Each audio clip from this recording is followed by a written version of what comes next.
सांग मैंने आज गोटे मो नुआ ब्लॉग आपण मान स्वागत करुच्ची। तो आज ब्लॉग बेस किसी कमेडी फमेडी किसी ना आज होमर ये ब्लॉग रे माने माटीर मार कि केमती क्षति होमती कौन हो विषय रे आज जाना। तो से गोटे मुझे बनई तो से देखना केमती हो आउ जड़े सार आमको बहुत भल से बुझे माटी माँ केमती क्षति होमती सार जुगरू आमर माटी क्षति हो सब भी जना भिडियो रे। तो ये भिडियोटा मु दुई भाग विभक्त कर पार्ट 1 रे भी आसो पार्ट 2 दुईटा पार्ट अच्छी। तो आपण मैंने देखु केमती अच्छी आउ माटी माँ केमती क्षति होती कौन कले भल हम आ कौन कले क्षति होटा भी जना जाइए भिडियो रे। तो आपण मैंने देखु आउ जानतु माटी मार कथा जते दिन पर्यंत ए माटी माँ को सुस्थ कर खाद्य कीटक दबा आमे जहाँ चाष करवा जेको चाष करवा अधिक रु अधिक फसल अमल करके सुस्थ कर फसल अमल करवा आ चाष प्रति गछ गछा देवानी बहुत सुंदर चाष कर मोर आउ गोटे प्रश्न आप समस्त थे निज छाती रे हाथ मारिकी कहे आज्ञा मैंने मिछ कहे सत कहे ना जो भाया खाद्य सार माटी माँ को दि जाऊँगी आज खाद्य सुस्थ कर ना असुस्थ कर आज कोहड़े खाद्य दि जाऊँगी ना आज खाद्य असुस्थ कर हो गला खाली असुस्थ कर नुह आज केते परिमाण खाद्य दौरान कौन सब खाद्य सार दौरान केते थर माटी को खाइबा पई दौरान केते टंका खर्च करी केते अमल करछंती। अच्छा का पाखे हम हिसाब कोन अछि आमे के हिसाब करू जे आगे माने अच्छा कहले के हिसाब करते हाथ उठेले आज के ही हिसाब करूना जहाँ को जेमिति लागुची अनियमित भाव में खत सार गुडा पकई पकई चलीचे जहाँ द्वारा कौन होउची ना आज चाषी बाबू की चाष करके लाभ नहीं मु आ चाष करिबेनी एही बसिते हम बापा जे बापा बयसर चाषी मानन को छाडी देले एठी बस्ता कि मो मां मानन को छाडी देले मु जदि आजिका युवक मानकर कथा कहिबी आजिका जुवान पिला मानकर कथा जदि कहिबी ना आज्ञा दुई पैसा रोजगार करने आंध्र प्रदेश तमिलनाडु गुजरात सूरत बम्बे जाइए को फैक्ट्री रे काम करके दुई पैसा रोजगार कर बापर की जब कह पुओ को चाल टी चाष करवा ना पुओ सीधा मना कर लाभ ना मुझे चाष जमी को जीवी सत ना नाई हूँ ना मिछ कहती आज्ञा सत कहतु मिछ ना सत सत कथा कहीं ना पाखे लाभ क्षतिर हिसाब टिकट ना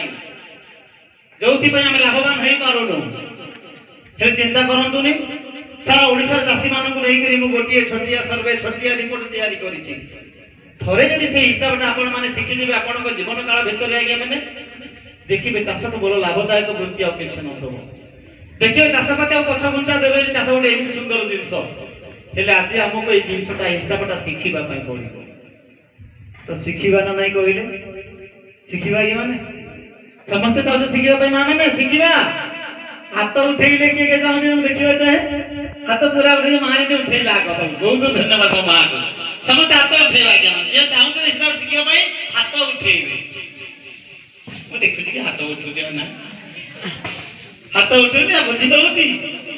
अच्छा जो मैंने हाथ उठे जोरदार में करदाड़ी हो जाए जो जितने बात है जोरदार में करदाड़ी बहुत बहुत धन्यवाद आसन हिसाब करते नहीं आज्ञा सबू चाष पर हिसाब करवानी मुझे सब चाष पर हिसाब करने जी दिन सरिक राति हिसाब सर कारण कौन कहले ना विभिन्न प्रकार फसल विभिन्न प्रकार खाद्य सार मुझे सब चाष पर आलोचना समय हम पाइब ना पाइबनी तो कौन करवा ना ओडिशार प्रधान फसल ओडिशार मुख्य फसल से ही फसल आलोचना करवा कहले माँ मैंने ओडिशार प्रधान फसल कौन धान ना बहुत सुंदर कथा समस्त जानते ओडिशार प्रधान फसल कहले धान आसतु धान चाष पर कहबी धान चाष भी दुईटी पद्धति हुए गोटे पद्धति नुह गोटे हूँ बुणा पद्धतिर चाष आ गोटे हूँ रोपण पद्धतिर चाष ना सब मोर बापा मैंने गोटे कथा कहते ना कौन कहते मौसा ना बाबुरे रुआ कले थुआ आ बुणा कले बुणा नाई रोपण पद्धति चाष कले जमी अधिक अमल हुए ना नहीं माने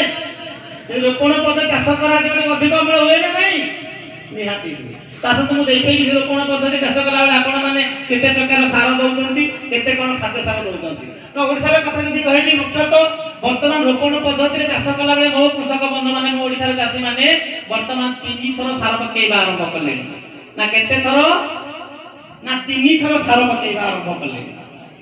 ଆଜି ଏଇଟା ମୋର 16 ନମ୍ବର ଡିଷ୍ଟ୍ରିକ୍ଟ। ମୁଁ ଆଗରୁ 15ଟା ଡିଷ୍ଟ୍ରିକ୍ଟ କମ୍ପ୍ଲିଟ୍ କରିସାରିଛି ପ୍ରୋଗ୍ରାମ, ମାନେ ହଜାର ହଜାର ପଞ୍ଚାୟତକୁ ଲକ୍ଷ ଲକ୍ଷ ଚାଷୀ ପ୍ରାୟ ଜାଗାରେ ଟ୍ରେନିଂ କରିଛି। କିନ୍ତୁ ସବୁ ଜାଗାରେ ମୁଁ ଗୋଟିଏ ପ୍ରଶ୍ନକୁ କରେ ଚାଷୀମାନଙ୍କୁ, ନା କ'ଣ ନା ସାର୍ କହିଲେ ଆପଣଙ୍କ ଜମିରେ କେତେ ଥର ସାର ଦେଉଛନ୍ତି? ମୁଁ ଜାଣେ 3 ଥର ଦିଆ ହେଉଛି, ତଥାପି ମୁଁ ଏ ପ୍ରଶ୍ନକୁ କରେ କ'ଣ ପାଇଁ ଜାଣିଛନ୍ତି ନା ଆଜିର ଚାଷୀକୁ କିଛି ଫରକ ପଡ଼େନି, 3 ଥର ସାର ଦିଆ ହେଉଛି। ହେଲେ ଫରକ କୋଉମାନଙ୍କୁ ପଡ଼େ ନା ମୋ ବାପା ଯେତେ ବାପା ଅମଳ ଚାଷୀମାନଙ୍କୁ, ସେଇ ବୁଢ଼ା ବାପା ମାନେ ମନକୁ ଟିକେ ଦୁଃଖ କରି କହନ୍ତି ନା କ'ଣ କହନ୍ତି ଜାଣନ୍ତି? ନାଇଁ ଆଜ୍ଞା ଆମ ସମୟରେ ଥରେ 2 ଥର ପକେଇଲେ ଚାଷ ହଉଥିଲା, ହେଲେ ଏଇନେ 3 ଥର ପକେଇଲେ ଚାଷ ହଉଛି ଆଉ ନହେଲେ ଚାଷ ହଉନି। ସତ ନା ନାଇଁ ଆଜ୍ଞା? ଆପଣଙ୍କ ସମୟରେ ଥରେ ଥର ହଉଥିଲା ନା ନାଇଁ? ନା ବେଶୀ ପଡୁଥିଲା ନା ପଡୁନଥିଲା? ହେଲେ ଏଇନେ 3 ଥର ପକେଇବାକୁ ପଡ଼ିଲାଣି। ତ ଆସନ୍ତୁ 3 ଥର ସାର ଦଉଛନ୍ତି, କ'ଣ କ'ଣ ଦଉଛନ୍ତି ମୁଁ ଦେଖେଇବି, ଆଉ କୋଉ କୋଉ ସମୟରେ ରୋପଣ ପ୍ରତି ବ୍ୟବହାର କରୁଛନ୍ତି। ନା ପ୍ରଥମ ପର୍ଯ୍ୟାୟ ସାର 1 ନମ୍ବର ଡୋଜ ଆମେ କେତେବେଳେ ଦଉଛେ କହିଲେ? ନା ଯୋଉମାନେ ରୋପଣ ପଦ୍ଧତିରେ ଚାଷ କରୁଛନ୍ତି ପ୍ରଥମ ପର୍ଯ୍ୟାୟ ସାର ଆମେ କାଦୁଅ ସାରରେ ଦଉଛେ। ଯୋଉ ସମୟ ତଳ ଜମିକୁ ଆମେ କାଦୁଅ କରିବା ପାଇଁ ଯାଉଛେ, ହଳ କରୁଛେ, ହଳ କାଦୁଅ କରୁଛେ, ଏଇ ସମୟରେ ଫାଷ୍ଟ ଡୋଜ ଦିଆଯାଏ, ହଁ କି ନାଇଁ? କ'ଣ ଦିଅନ୍ତି କହିଲେ? ନା ସାରା ଓଡ଼ିଶାର ଚାଷୀମାନେ ଗୋଟେ ସାରକୁ ବ୍ୟବହାର କରନ୍ତି ବର୍ତ୍ତମାନ କାଦୁଅ ସାର ଆକାରରେ, ଯାହାର ନାଁ ହେଉଛି ଡିଏପି ବା ଡାଇଆମୋନିୟମ ଫସଫେଟ୍। ନାଇଁ, ଏ ଡିଏପିକୁ ଆମେ ବ୍ୟବହାର କରୁଛୁ ପ୍ରଥମ ପର୍ଯ୍ୟାୟରେ। ଯଦି ଏକର ପ୍ରତି ହିସାବ କରିବା କେତେ ଦିଆ ହେଉଛି ନା ବର୍ତ୍ତମାନ ଆମ ଜମିରେ ଏକର ପ୍ରତି ହିସାବ କଲେ କେତେ ପକାଉଛନ୍ତି ନା ଆଜ୍ଞା ମାନେ? ନା ପାଖାପାଖି 50 କେଜି ବା ଗୋଟିଏ ବସ୍ତା ପଡୁଛି ନା ନାଇଁ କହିଲେ? କିଛି ଜାଗାରେ ଚାଷୀମାନେ ଅଛନ୍ତି ଆଜ୍ଞା 5-10 କେଜି ଅଧିକ ବି ପକେଇବେ, କିଛି ଜାଗାରେ ଚାଷୀମାନେ ଅଛନ୍ତି 5-10 କେଜି କମ୍ ବି ପକାଉଛନ୍ତି। ମୁଁ ଏଇଟା ଏଭରେଜ ଆପଣଙ୍କୁ ଦେଖାଉଛି, ଏଭରେଜଟା, ହଁ କି ନାଇଁ? କିନ୍ତୁ ମୁଁ ଏଇଟା ଆପଣଙ୍କ ଅଞ୍ଚଳର କଥା କହୁଛି, ମୁଁ ବରଗଡ଼, ବଲାଙ୍ଗୀର, କଳାହାଣ୍ଡି, ନୂଆପଡ଼ା ଜିଲ୍ଲା କଥା କହୁନି। ସେଠିକା ଚାଷୀମାନଙ୍କର ଏଇ 5-10 କେଜି 20-50 କେଜି ଚାଷ ହଉନି, ତାଙ୍କର କେତେ ପଡୁଛି ନା 2 ବସ୍ତାରୁ 2.5 ବସ୍ତା, ମାନେ କେତେ 100 କିଲୋ ଉପରେ ପଡ଼ିଲାଣି, ଆଉ 50 କେଜି ଆଉ ଚାଷ ହଉନି। ଆମ ଜମି ଟିକେ ଭଲ ଅଛି, ଯାହା ବି ହଉ 50 କେଜି ଚାଷ ହଉଛି। ତ ମୁଖ୍ୟତଃ ପ୍ରଥମ ପର୍ଯ୍ୟାୟରେ କେତେ ନା ଡିଏପି ଆମେ ପ୍ରଥମ ପର୍ଯ୍ୟାୟ କାଦୁଅ ସାର ଆକାରରେ 50 କେଜି ଦଉଛେ। ହେଲେ ଖାଲି କ'ଣ ଡିଏପି ଦିଆଯାଏ ନା ଆଉ ଗୋଟେ ସାର ମିଶିକି ପଡ଼େ ତା ସହିତ କାଦୁଅ ସାର, ଯାହାର ନାଁ ହେଉଛି ଏମଓପି ବା ମ୍ୟୁରେଟ୍ ଅଫ୍ ପଟାସ୍। ନାଇଁ, ଏଇ ପଟାସ ସାର ମିଶେଇ କେତେ ଦିଅନ୍ତି ନା ଯେତିକି ଡିଏପି ଦିଆ ହେଇଥିବ ତାରି ଅଧା ବା 20ରୁ 25 କେଜି ପଟାସ ମିଶେଇକି ପ୍ରଥମ ଡୋଜରେ ଦଉ। ତ 2 ନମ୍ବର ଡୋଜ କେତେବେଳେ ଦିଆ ହେଉଛି ନା ଯେତେବେଳେ ଆମ ଧାନ ତଳି ରୁଆ ସରିଗଲା, ଧାନକୁ 21 ଦିନ ପୁରି ଯାଉଛି। 21 ଦିନ ପୁରି ଗଲା ପରେ ତାକୁ ପିଲ ସାର ଆକାରରେ ଆମେ 2 ନମ୍ବର ଡୋଜ ଦଉଛେ ମା ମାନେ। ତ ପିଲ ସାରରେ କ'ଣ ଦିଅନ୍ତି ନା ଗୋଟେ ଖତର ବ୍ୟବହାର କରାଯାଏ ପିଲ ସାରରେ, ଯାହାର ନାଁ ହେଉଛି ୟୁରିଆ। ଏଇ ୟୁରିଆ କେତେ ପଡ଼େ ନା ସେଇ 50 କେଜି ବା ଗୋଟିଏ ବସ୍ତା ୟୁରିଆ ବି 2 ନମ୍ବର ଡୋଜରେ ପଡ଼େ। ଖାଲି ୟୁରିଆ ପଡ଼େନି, ପୁଣି ସେଇ ପଟାସ ସାର ମିଶିକି ବ୍ୟବହାର ହୁଏ ୟୁରିଆରେ, ନା ହୁଏନି ଆଜ୍ଞା ମାନେ? ନା ମିଶିକି ବ୍ୟବହାର କେତେ ନା ସେଇ ପଟାସ କେତେ ବ୍ୟବହାର କରନ୍ତି ନା ପାଖାପାଖି ସେଇଟା ବି 20ରୁ 25 କେଜି 2 ନମ୍ବର ଡୋଜ ପାଇଁ। ତ 3 ନମ୍ବର ଡୋଜ କେତେବେଳେ ଦଉଛନ୍ତି ନା ଯେତେବେଳେ ଆମ ଧାନ ଗଣ୍ଠି ଅବସ୍ଥାକୁ ବା ଗର୍ଭାବସ୍ଥାକୁ ଆସି ଯାଉଛି, ଏଇ ସମୟରେ ଆମେ 3 ନମ୍ବର ଡୋଜ ଦଉଛେ ଥୋଡ଼ ସାର ଆକାରରେ। ତ ଥୋଡ଼ ସାର କ'ଣ ପାଇଁ ଦିଆଯାଏ କହିଲେ ନା ଏଇ ସମୟରେ କିଛି ଧାନ ଗର୍ଭ ଭିତରେ ଥାଏ, କିଛି ବାହାରିବା ପାଇଁ ପ୍ରସ୍ତୁତ ହେଉଥାଏ। ଅଳ୍ପ ଟିକେ ସାର ପଡ଼ିଗଲେ କ'ଣ ହବ ନା ସବୁ ଧାନ ତକ ଏକା ସାଙ୍ଗରେ ବାହାରି ଯିବ, ଏକା ସାଙ୍ଗରେ ପାଚି ହବ, ବେଶୀ ଅଗାଡ଼ି ଯିବନି। ସେଇ ଉଦ୍ଦେଶ୍ୟରେ 3 ନମ୍ବର ସାର ପକେଇବା ଆରମ୍ଭ କଲେ। ହେଲେ ବେଶୀ ଦଉନ ମା ମାନେ, ଏ କମ୍ ପରିମାଣରେ ଦିଅନ୍ତି। କେତେ ଦିଅନ୍ତି? ଯେଉଁମାନେ ଏଇ 3 ନମ୍ବର ଡୋଜ ବ୍ୟବହାର କରନ୍ତି ଏମଓପି ବା ପଟାସ ୟୁରିଆକୁ ଯେଉଁମାନେ ବ୍ୟବହାର କରନ୍ତି କେତେ ଦେବେ ନା ସେଇ ପାଖାପାଖି 20ରୁ 25 କେଜି ୟୁରିଆ, ମୁଁ 20 କେଜିକୁ ଲେଖିଲି। ତା ସହିତ ପଟାସ ସାର ଯେଉଁମାନେ ଦେଉଛନ୍ତି ପାଖାପାଖି 10ରୁ 12 କେଜି ପଟାସ ବା 15 କେଜି ପଟାସ, ମୁଁ 10 କେଜିକୁ ଲେଖିଲି। ତ ଏଇଭଳି ଭାବରେ ପ୍ରଥମ, ଦ୍ୱିତୀୟ, ତୃତୀୟ ଡୋଜ କରି ଯେଉଁମାନେ ସାର ଖତ ଦଉଛନ୍ତି ଆଜ୍ଞା, ତାଙ୍କର ଏକରକୁ ଖର୍ଚ୍ଚ କେତେ ହଉଛି ନା ଆସନ୍ତୁ ମୁଁ ଦେଖେଇଦେବି ଆପଣମାନଙ୍କର ଖର୍ଚ୍ଚ କେତେ ହଉଛି। ଆପଣମାନେ କରୁଛନ୍ତି ଏତିକି ଖର୍ଚ୍ଚ ହିସାବ କରୁନାହାନ୍ତି, ତ ସେଇ ଖର୍ଚ୍ଚଟା ମୁଁ ଆପଣଙ୍କୁ ଦେଖେଇଦେବି କେତେ ଖର୍ଚ୍ଚ ଆପଣଙ୍କର ହଉଛି। ଆଜ୍ଞା ଯଦି ଗୋଟିଏ ବସ୍ତା ଡିଏପି କିଣିବେ ଖର୍ଚ୍ଚ କେତେ ହବ କହିଲେ ନା 1700ରୁ 1800 ଟଙ୍କା। ନା କମରେ ମିଳିବ? ମିଳିବ ଆଜ୍ଞା ମାନେ? ନା ମିଳିବନି। ନିହାତି 1700-1800 ଟଙ୍କା ଆମେ ଡିଏପି ବାବଦକୁ ଖର୍ଚ୍ଚ କରିବେ। ତାପରେ ଆପଣଙ୍କର ପ୍ରଥମ ପର୍ଯ୍ୟାୟରେ 25 କେଜିର ପଟାସ ଆଉ 2 ନମ୍ବର ଡୋଜରେ 25 କେଜିର ପଟାସ, এইটা ଗୋଟେ ଅବସ୍ଥା ହେଇଗଲା। ହେଲେ ଆଜି ପଟାସ ସାର କଥା ନ କହିବା ଭଲ, ମୋ ଚାଷୀମାନେ ଡରିଗଲେ। ଯେଉଁମାନଙ୍କର 4 ଏକର 5 ଏକର ଜମି ଅଛି ଯାଉଛନ୍ତି ପଟାସ ସାର କିଣିବା ପାଇଁ, ଆଉ ରେଟ୍ ଶୁଣିଦେଲା ବେଳକୁ 4 ବସ୍ତା ୟୁରିଆ ଧରିକି ପଳେଇ ଆସୁଛନ୍ତି। ନାଇଁ ବର୍ଷ ୟୁରିଆ ମାରିକି କାମ ଚଳେଇଦେବି, ଆର ବର୍ଷ ଦେଖାଯିବ। ସତ ନା ନାଇଁ? କାହିଁକି ପଟାସ ରେଟ୍ କଥା ଯଦି ମୁଁ କହିବି ଆଜ୍ଞା 2000 ଟଙ୍କାର ତଳକୁ କେଉଁଠି ପାଇବେନି, ନା ମିଳିବ? ମୁଁ 2022-25 ହେଲାଣି କିନ୍ତୁ ମୁଁ ଆପଣଙ୍କୁ 2000 ଟଙ୍କା ଲେଖୁଛି ପଟାସ ବାବଦ। ୟୁରିଆ ଗୋଟେ ବସ୍ତା କେତେ ପଡ଼ିବ ନା 500 ରୁ 600 ଟଙ୍କା ୟୁରିଆ। ସେଇଟା ବି ଲ୍ୟାମ୍ପରେ ପାଇବେ ଆଉ ଖୁଚୁରାରେ କିଣିଲେ ପହଞ୍ଚୁନି। ଗତ ବର୍ଷ ମୋ ଚାଷୀମାନେ ହଇରାଣ ହେଇଛନ୍ତି ନା ନାହିଁ? କାହିଁକି ସରକାର ୟୁରିଆ ଡିଏପି ବନ୍ଦ କରିଦେଲେ, ତିଆରି କମେଇ ଦେଲେଣି ଆଉ ବେଶୀ ତିଆରି ହଉନି। ହେଲେ ମାଟି ଆମର ଅଭ୍ୟସ୍ତ ହେଇଯାଇଛି, ଯଦି ୟୁରିଆ ଟିକେ ପଡ଼ିବନି ଡିଏପି ଟିକେ ପଡ଼ିବନି ଚାଷ ହଉନି। ସତ ନା ନାହିଁ? ଗତ ବର୍ଷ ୟୁରିଆ ମିଳିଲାନି, ମୋ ଚାଷୀ ମାନେ କଣ କଲେ ନା ବ୍ଲାକରେ ଯାଇକି କିଣିକି ଆଣିଲେ। କିଏ 800 ବାନ୍ଧିଛି ତ କିଏ 1000 ବାନ୍ଧିଛନ୍ତି ନା ଆଜ୍ଞା ମାନେ। ସେଥିରେ ବି ଗୋଟେ ସେ ଜିଙ୍କ୍ ଗୋଟିଏ ପ୍ୟାକେଟ ନାଇଁ, ଯିଏ 150 ନେଇକି ଜିଙ୍କ୍ ନବ ତାକୁ ଦିଆ ହବ ନା ଏଇଟା ଦିଆ ହବନି। ହଉଥିଲା ନା ନାଇଁ? ହେଇଛି ତ ମୁଁ ବେଶୀ ଦେଖିନି ତା କେତେ ଲେଖିନା 600। ତାପରେ 3 ନମ୍ବର ଡୋଜ ପାଇଁ ଯଦି କହିବି 3 ନମ୍ବର ଡୋଜ ହେଉଛି ଚାଷର ଶେଷ ସମୟ। ଏହି ସମୟରେ ଲ୍ୟାଣ୍ଡ ମାନଙ୍କରେ ଖତ ସାର ନଥାଏ। ଦୋକାନରେ ଖୁଚୁରାରେ ଯଦି କିଣିବେ 5-10 ଟଙ୍କା ଅଧିକ ଲଗେଇକି ବିକିବ, କମରେ ଦବନି। ଯଦି 20 କେଜି ୟୁରିଆ ଛୋଟ ସାର କରି କିଣିବେ 10 ଟଙ୍କାରେ ଆଉ ପାଇବେନି, ପାଇବେ 15 ଟଙ୍କା। ହଁ କି ନା? ଯଦି 20 କେଜି ଯଦି ୟୁରିଆ 15 ଟଙ୍କା କେତେ ଖର୍ଚ୍ଚ କରିବେ? 300 ଖର୍ଚ୍ଚ ହବ। ଆଉ 10 କେଜି ପଟାସ ଯଦି ଠିକ କିଣିବେ 400 ଖର୍ଚ୍ଚ ହବ। କାହିଁକି 40 ଟଙ୍କାରୁ କମକୁ କୋଉ ଟଙ୍କା ପଟାସ ମିଳେନି କିଲୋ ମିଳେ। ତ ଟୋଟାଲ ଖର୍ଚ୍ଚ ଆମର କେତେ ଦେଖୁନାହାନ୍ତି ନା 1800 ଡିଏପି ଆଜ୍ଞା, 2000 ପଟାସ 830, ୟୁରିଆର 644 ଆଉ ଏ 3 ନମ୍ବର ଡୋଜ 700 ଟଙ୍କା ଆଜ୍ଞା। 44 ଆଉ 7 କେତେ ହେଲା କହିବ ନା 5100। ହଁ କି ନାଇଁ? ଆଚ୍ଛା ଏତିକି ଖର୍ଚ୍ଚ ଆପଣଙ୍କର ହଉଛି ନା ନାଇଁ ମତେ କହିଲେ ଆଜ୍ଞା ମାନେ?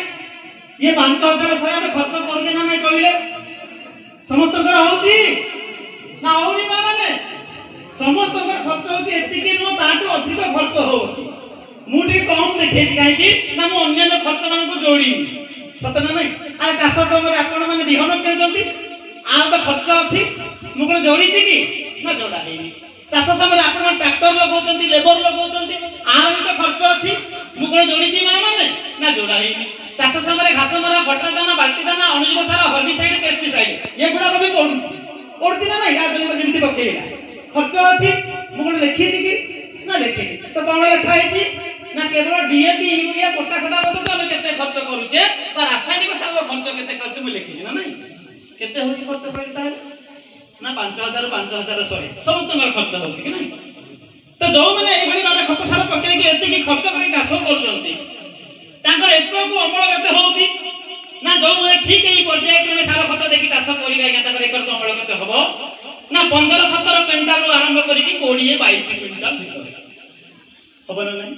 ହେଲେ ସେଇଟା ବି ଜାଗା ଦେଖି ସବୁ ଜମିରେ ଆଉ ଆସୁ ଯୋଉମାନଙ୍କ ଜମି ଭଲ ଅଛି 17-18-20 କ୍ୱିଣ୍ଟାଲ ଧାନ ବି ଅମଳ ହବ। ଆଉ ଯୋଉ ଜମି ଟିକେ ଗଲାଣି ଖର୍ଚ୍ଚଟା ସମାନ ହେଲେ ଅମଳ ସେତିକି ଆସିବ ନାଇଁ ନା ଆସିବ କହିଲେ ନା ଆସିବ ନା। ସେ ଯୋଉମାନଙ୍କ ପାଖରେ ପଇସା ଟିକେ ଅଭାବ ଥବ କି ଠିକ ଟାଇମରେ ସାର ଖତ କିଣିକି ଘରେ ରଖିପାରିବେନି, ଠିକ ଟାଇମରେ ଠିକ ଡୋଜ ପଡି ପାରିବନି, ତାଙ୍କର ଅମଳ କେତେ ହବ ତାହେଲେ ନା ଯୋଉମାନଙ୍କର ଠିକ ଏଇଭଳି ଡୋଜ ପଡିପାରିବ ତାଙ୍କର ଅମଳ କେତେ ହବ ଜାଣିଛନ୍ତି ଆଜ୍ଞା ମାନେ ନା 10 କ୍ୱିଣ୍ଟାଲରୁ 12 କ୍ୱିଣ୍ଟାଲ ଭିତରେ।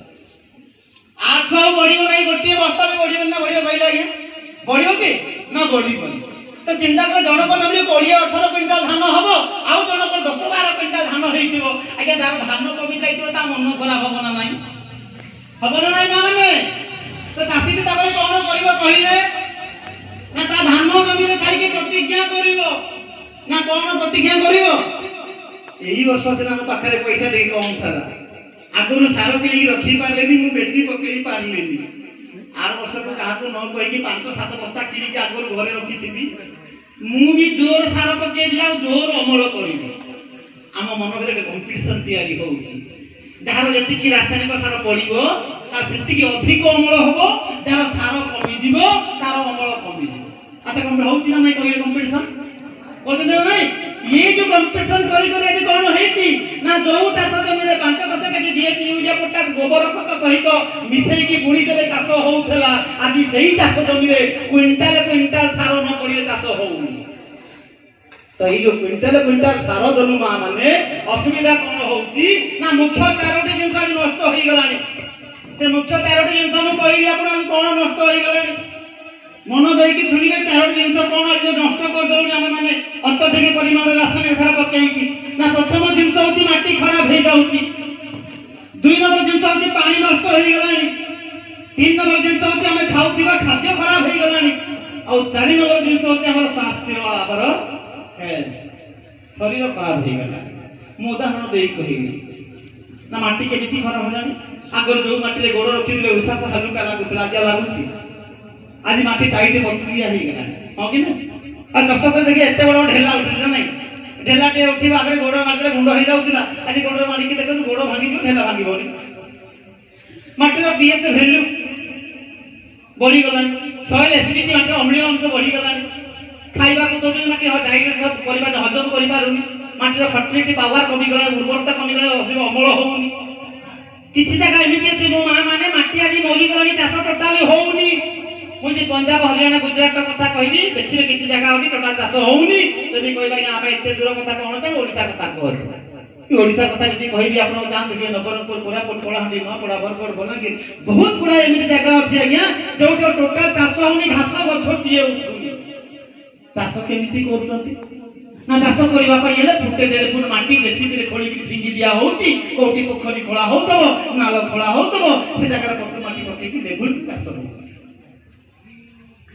मान माटी भी आज नष्ट मरिबा को बसिलानी मां माने तो खाली माटी कथा कहूनी पानी भी खराब हेलानी ना पानी केमिति खराब हेलानी जानिबा ना अगर चाष करि गला रे मो बापा जे बापा मैं सांगरे पानी बोतल धरि के जाउ नथिले शोष लागिले कोन करथिले कहिले ना पड़िसा जमी रे हो तळ जमी रे हो को खाले सफा पानी टिके थिले हाथ रे हलै दउथिला आंदुला आंदुला करि की शोष को मेंटेन दउथिले सतला ना सर आज जमी रे पानी भी होउची आज जमी रे पानी गाधे होउची कौन भाई होउनी एते परिमाण रे हर्बिसाइड एते परिमाण रे पेस्टिसाइड एते परिमाण रे रासायनिक सार दिया होउची मां माने आज डीएपी यूरिया पोटास गुणी की आसंतु काली जाई जमी को देखंतु ना कोन देखिबे ना माटी ऊपर हो पानी ऊपर हो गोटे नाली रंगर स्वर बसी थबो बसे ना नाही सेही तो विष सेही तो पॉइजन से तो केमिकल से खाली माटी पानी को खराब करेनी माटी रे पानी रे थिबा छोट छोट जीव मानकु जीवाणु मानकु मारी दउची जो मन चाष रे हमको सहाय्य करंती जेमिति कृषकर उपकारी बंधु कहले की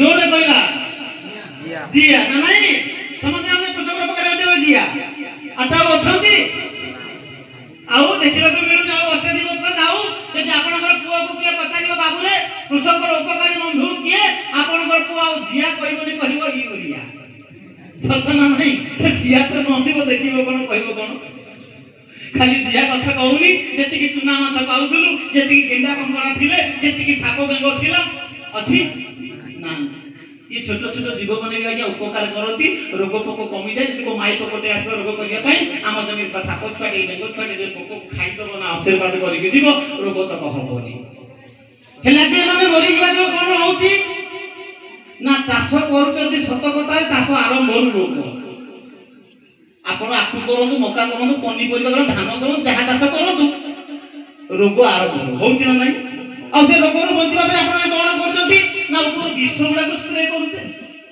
कोचे ना समस्त विष स्प्रे करजंती आगे तळपट डीएपी यूरिया पोटास नामक विष को दिया गला ऊपर पुणी रोग रो बंचिबा पे पुणी घुस स्प्रे कर दिया गला तळु भी विष ऊपर भी विष तो खाद्य रे थिबा पोषक तत्व विटामिन तो आज नष्ट होई गलानी अगर जो गोबर खत पका खाद्य खाउथुलो अमृत थिला आज रासायनिक सार पका खाद्य स्लो पॉइजन होउची ना नाही मां माने काहे आगो बळे खाद्यर स्वाद अछि कि आगो दी दिन बासी भात खाइले गोटा गोटा रहउतला स्वादिया लागुतला आजर बासी भात पिंपी मारि जाउची काद्य भळे आइ जाउची गंध होउची खाइउची ना हो आगर जो गोबर खत पका खाद्य खाउतले मो बापा दे बापा माने केते दिन बंचुथिले ना 100 वर्ष 120 वर्ष बंचुथिले रोग कोन जानि नथिले एले आज हमें केते वर्ष बंचुते कहिले मां माने यही 50 वर्ष 40 वर्ष बंचुवा मुश्किल हो गया सत ना नहीं सेटे अनेक गुडा रोग शांतिर जीवन यापन न पचारे भाबरे कोन होईची ना छोट छोट छोटे कोन ना kidney problem heart problem blood pressure sugar हा कि नहीं तो ये छोट छोट रोग कथा हम कहू अत्यधिक परिमाण रे रासायनिक सार व्यवहार करथवा जो सबुठ बड़ विपद मारी आसुची जार ना होती कैंसर आज घरे घरे कैंसर रोग देखातलानी मां माने घरे घरे ओडिसा रे गोटे जिला अछि जोटा हम ओडिसा हातहांडी सबुठ अधिक धान उत्पादन करथवा जिला कोडा जानि जति आपण माने बरगड़ सबुठ अधिक धान उत्पादन करे बरगड़ ଯାଆନ୍ତୁ ଦେଖିବେ 2025-26 ରିପୋର୍ଟରେ ଜଣା ପଡିଛି ନା ସବୁଠୁ ଅଧିକ କ୍ୟାନ୍ସର ପୀଡ଼ିତ ଜିଲ୍ଲା କୋଉଟା କହିଲେ ସେଇଟା ବି ବରଗଡ଼। କାହିଁକି ନା ଯୋଉଠି ମୁଁ ଆପଣଙ୍କ 50 କେଜିର ସାରଣୀ ଦେଖାଉଥିଲି ସେଠିକା ଚାଷୀମାନେ 50 କେଜି ପଡେନି, ତାଙ୍କ ଚାଷ ଜମିରେ ପଡେ 3 ବସ୍ତା DAP, 3 ବସ୍ତା ୟୁରିଆ, 3 ବସ୍ତା ପଟାସ, 4 ଥର ହର୍ବିସାଇଡ୍, 5 ଥର ପେଷ୍ଟିସାଇଡ୍। ଖାଦ୍ୟରେ ବିଷ ରହିବ ନା ଅମୃତ ରହିବ? ଆଜ୍ଞା ଲଗେଇବା କଣ୍ଟା ଗଛ, କଣ ଆମ୍ବ ତୋଳିବା ନା କଣ୍ଟା ଫଳିବ? ଠିକ ସେମିତି କଣ୍ଟା ହେଇଗଲାଣି ଆଜି ଖାଦ୍ୟ ଆଉ ଅମୃତ ନାହିଁ ଆଜ୍ଞା। ମାନେ ତ କୃଷି